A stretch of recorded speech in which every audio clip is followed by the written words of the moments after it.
Assalamualaikum warahmatullahi wabarakatuh.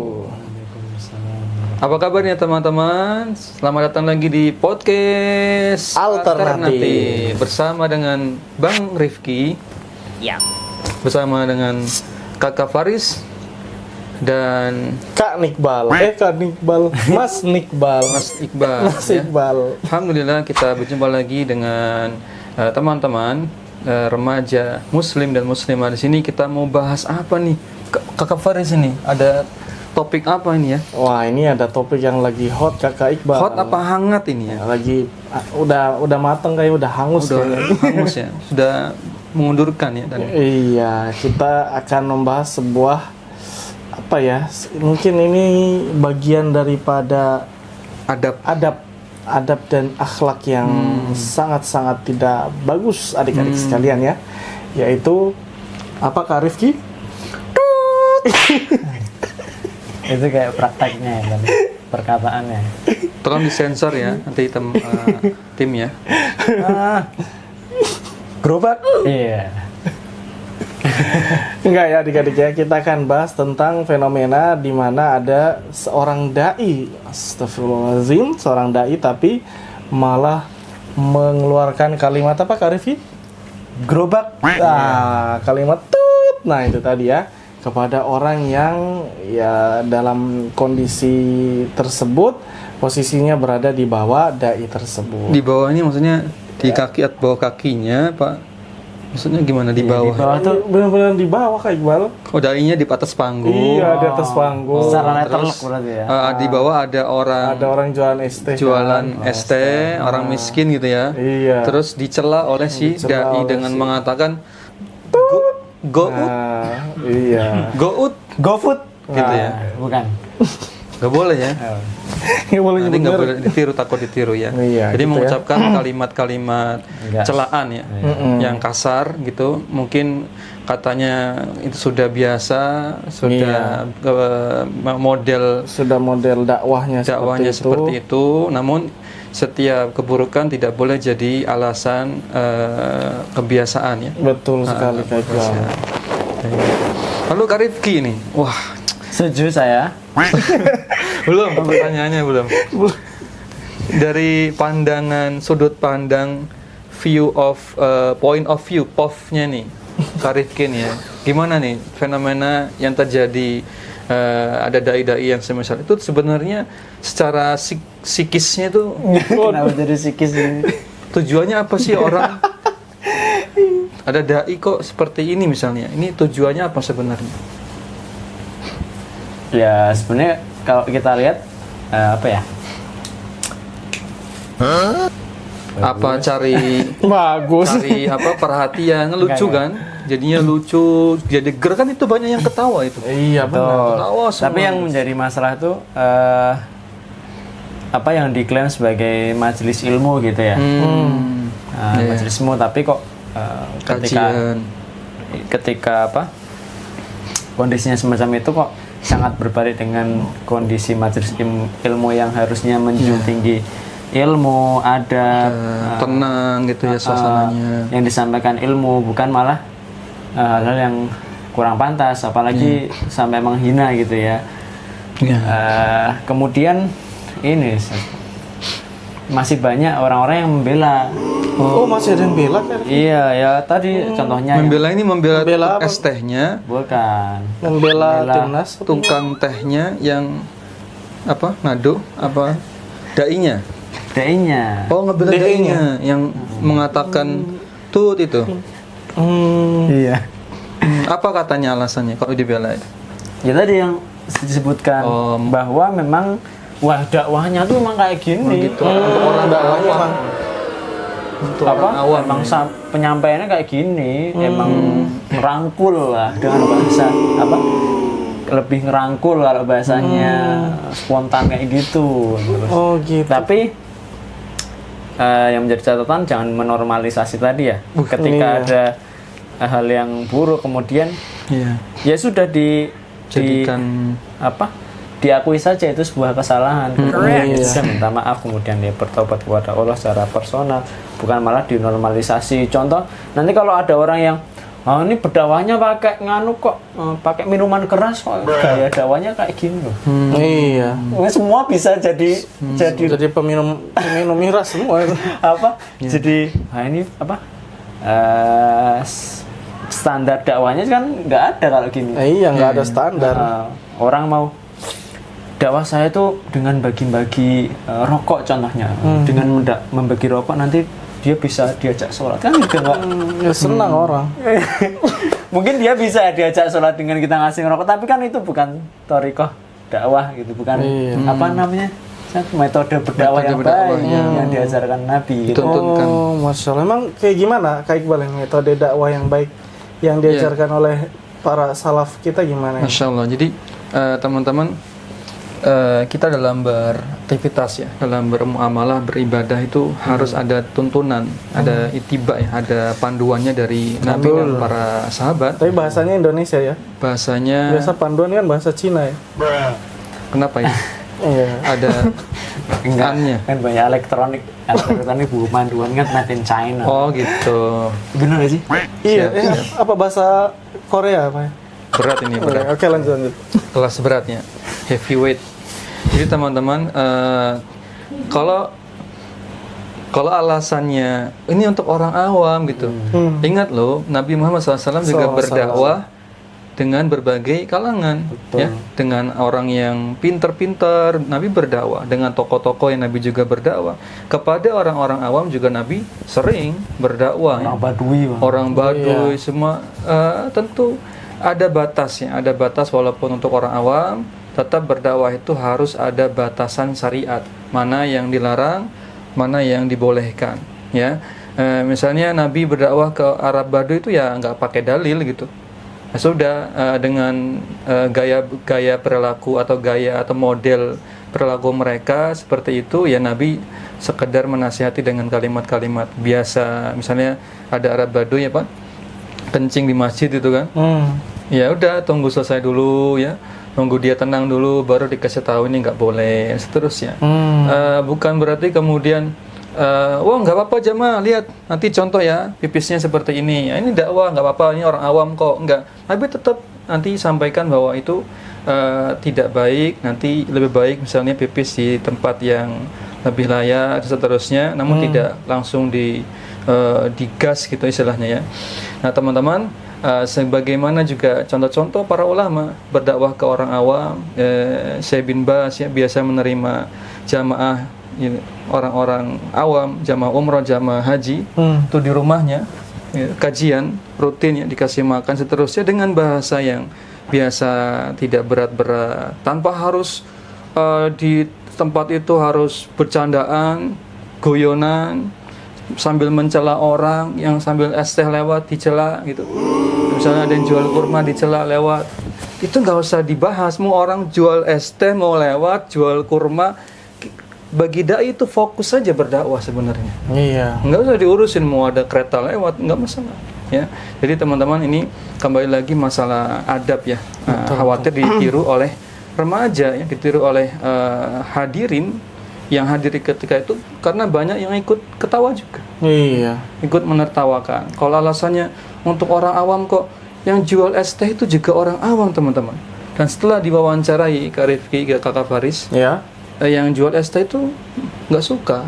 Dia nggak suka Nggak ya? suka. Dia bilang kondisinya ketika itu saya belum dapat nafkah. Terus diketawain di depan orang banyak, saya nggak suka katanya. Saya marah sebenarnya. Oh, dia marah sebenarnya ya?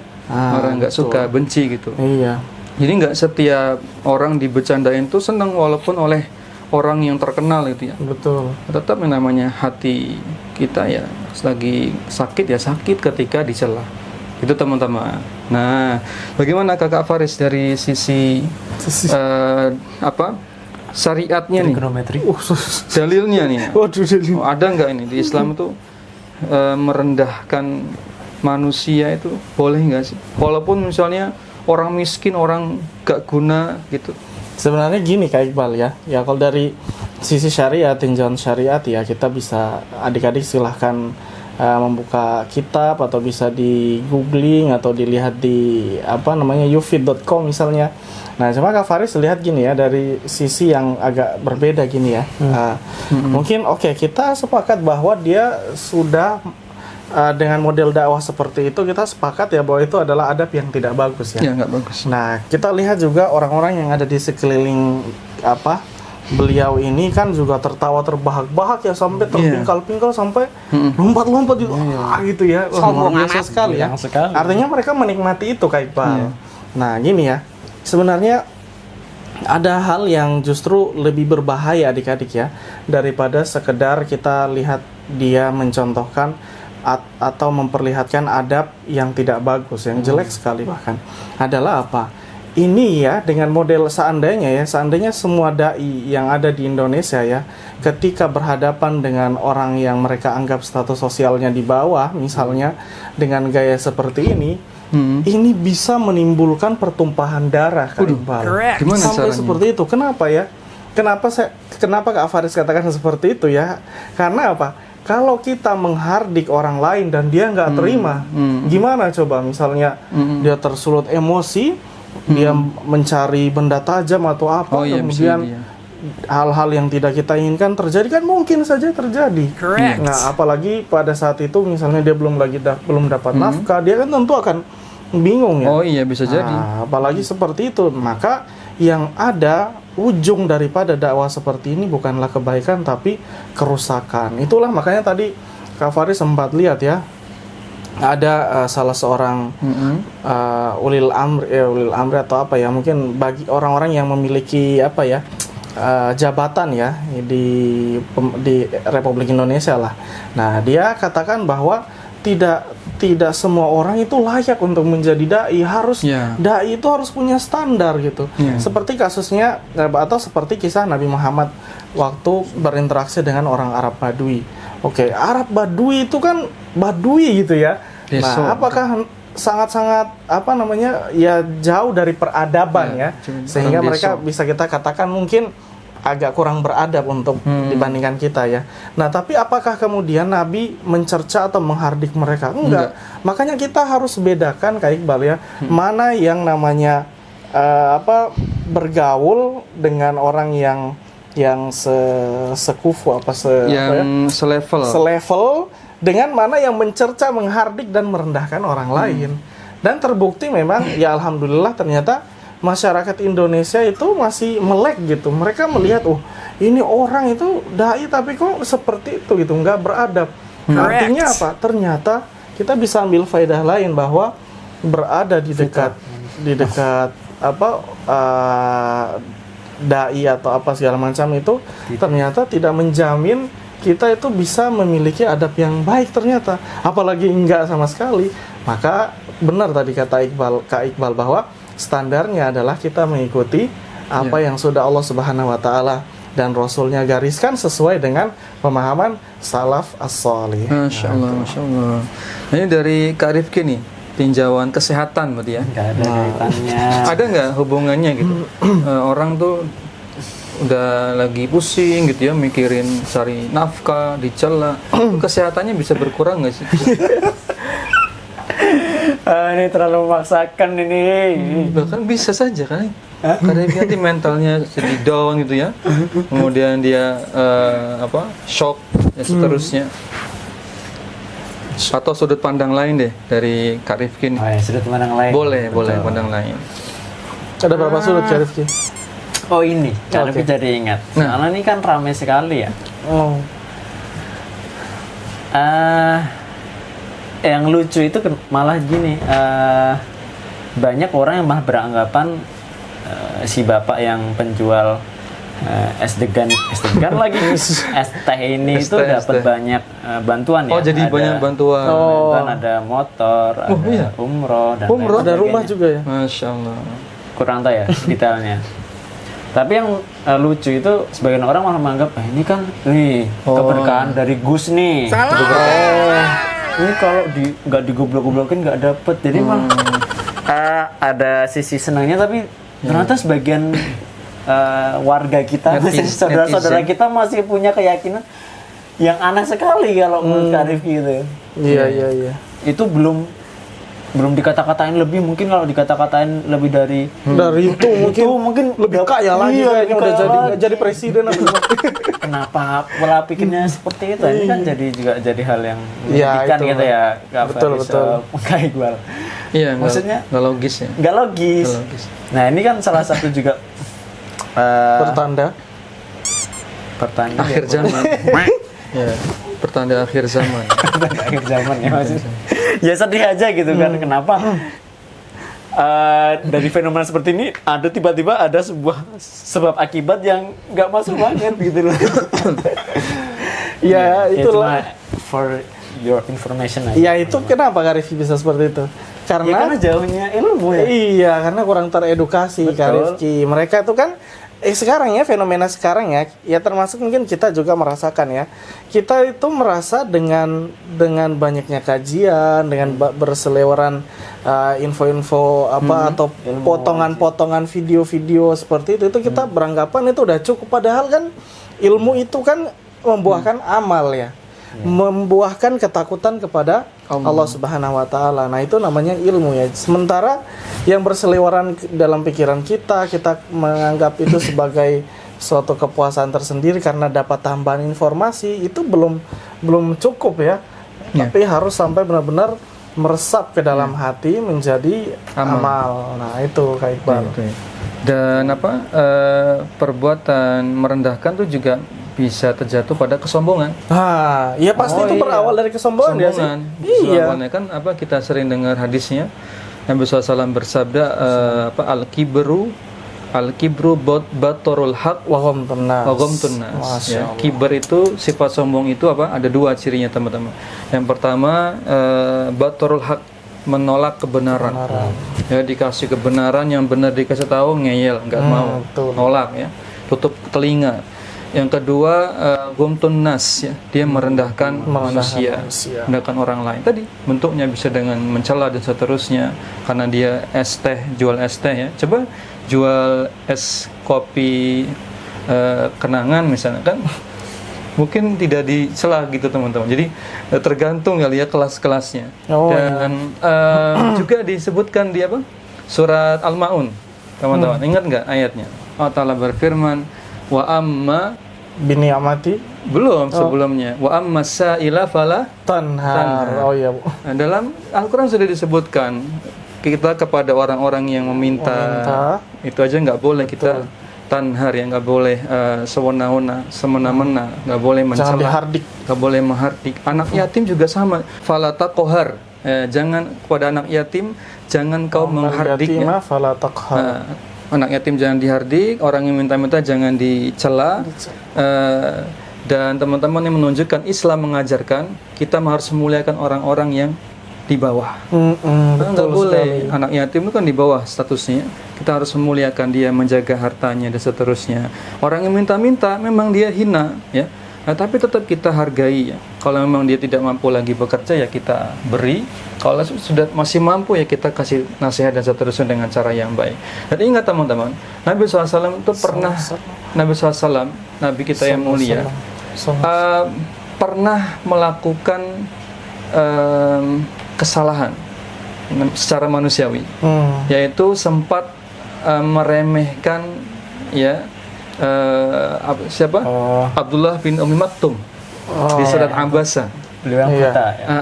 Ketika surat Abasa. Ketika Nabi SAW sedang melayani tamu-tamu tokoh-tokoh ya non Muslim untuk didakwahi. Abdullah bin Umi Maktum yang buta, muazzinnya Nabi, salah satu muazzin Nabi, memanggil atau menyeru Nabi untuk berkonsultasi, tapi Nabi tidak perhatikan. Nabi memasang bermuka masam. Bahasa kita cemberut. Karena lagi fokusnya ada tamu besar, tokoh-tokoh Quraisy dan seterusnya. Ini ada orang buta datang minta bantuan, minta konsul, minta saran dan seterusnya. Nabi cemberut alias tidak memperhatikan. Lalu Allah tegur, abasa wa tawalla. Ada seorang yang bermuka masam lagi berpaling. Kemudian abasa wa tawalla anja ahul a'ma. Ya, itu datang karena didatangi oleh seorang yang buta. Lalu Nabi SAW merasa bersalah dan bertobat, teman-teman. Itu sikap yang baik ya. Ketika seorang dai itu bersalah atas sikapnya, ditegur, diterima. Nabi SAW menerima teguran Allah SWT lalu bertobat dan tidak pernah lagi melakukan hal itu, teman-teman. Ini yang hebat ya.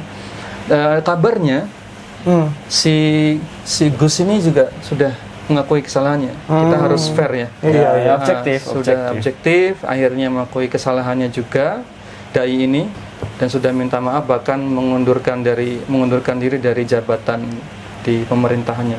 Ya, kita apresiasi, semoga jadi pelajaran ya buat kita semua. Baik, sebagai penutup nih, atau ada tambahan lain dari Kakak Faris dan Bang Rizky? Saya cukup.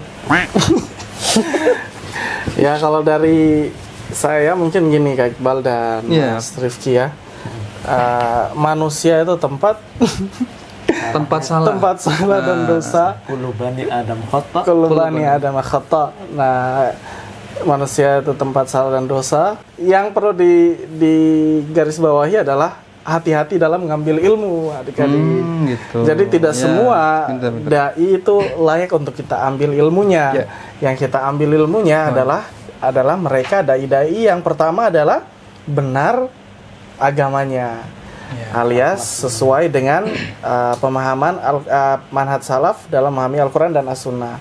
Yang kedua adalah tentu akhlaknya harus bisa ditiru. Bahkan kita lihat ulama-ulama terdahulu, adik-adik, sebelum mereka adabnya belajar ilmu syar'i dan lain sebagainya, mereka terlebih dahulu mempelajari adab dari ulama yang mereka ambil ilmunya. Jadi adab dulu, adik-adik. Betul. Nah, kalau adabnya dia sebagai dai saja nggak bisa kita ambil, gimana mau ngambil ilmunya? Dan ternyata kan adab dan ilmunya juga kita lihat ya luar biasa ya, maksudnya sangat-sangat tidak pantas diambil ya. Ya, betul ya. Dari sisi adab dan ilmu, dan untuk indikasi ilmu, teman-teman. Jadi kajian-kajian yang bagus itu isinya itu boleh bercanda atau humor ya, bersenda gurau sesekali tanpa berlebihan. Nggak usah direncanakan gitu ya, disetting ada drama gitu. Yang sifatnya ketawa, ustadznya ketawa karena lagi bahas sesuatu di kitab misalnya, di hadis gitu ya. Ya nggak masalah, itu silakan gitu, karena spontan ya. Kan mungkin ada kisah dalam Al-Quran yang lucu, gimana? Spontan, beda zaman ini. Beda zaman ya. Itu teman-teman gitu ya. Indikasinya ustadznya itu atau ustazahnya mengajarkan ilmu dari ada bahas ayat Quran, ada hadis yang dibahas ya. Enggak cuma ketawa-ketawa ngomongin orang, ngomongin pemerintah, enggak, teman-teman. Mencela orang lewat, tukang es lagi lewat dibahas, enggak. Ya, enggak ketawa terus, isinya tuh ketawa terus, teman-teman bisa dibandingkan. Kalau ada pengajian isinya ketawa terus, tinggalkan. Ada pengajian enggak ada satu ayat pun yang dibahas, tinggalkan. Ada pengajian nggak ada pembahasan hadis, cek lagi. Boleh jadi itu pembahasan misalnya kisah-kisah ya, boleh jadi nggak ada hadis tapi bahas kisah-kisah para ulama, itu masih mending. Seterusnya ustadznya juga adabnya baik, ngomong tidak bentak-bentak ya, sopan ya, nggak mesti kemudian lembut ya, mungkin beda-beda. Ada ustadz yang backgroundnya mungkin dari Makassar gitu ya, dari mana Kak Faris yang tegas-tegas gitu ngomongnya, dari Medan itu kadang ya ngomongnya agak keras gitu, tapi tetap dijaga dengan baik dengan bahasa yang santun. Ini yang kita ikuti, teman-teman, gitu ya. Baik, ada tambahan dari Kak Rifki? Cukup. Versi Kak Rifki, dai yang baik itu seperti apa? Selain yang sudah dijawab, harus berbeda jawaban. Dai yang baik? Iya, yang jadi tuntunan buat teman-teman remaja ikuti ini seperti Kak Rifki misalnya, atau seperti siapa? Dai yang baik adalah dai yang tidak buruk. Yang tidak buruk ya. Baik teman-teman, itu closing yang sangat bagus ya. Nah, dai yang tidak buruk itu, teman-teman, dai yang ketika mengajarkan ilmu dalam kesehariannya dia mengamalkan. Nah, jadi nggak cuma diajarkan, tapi kesehariannya berbeda.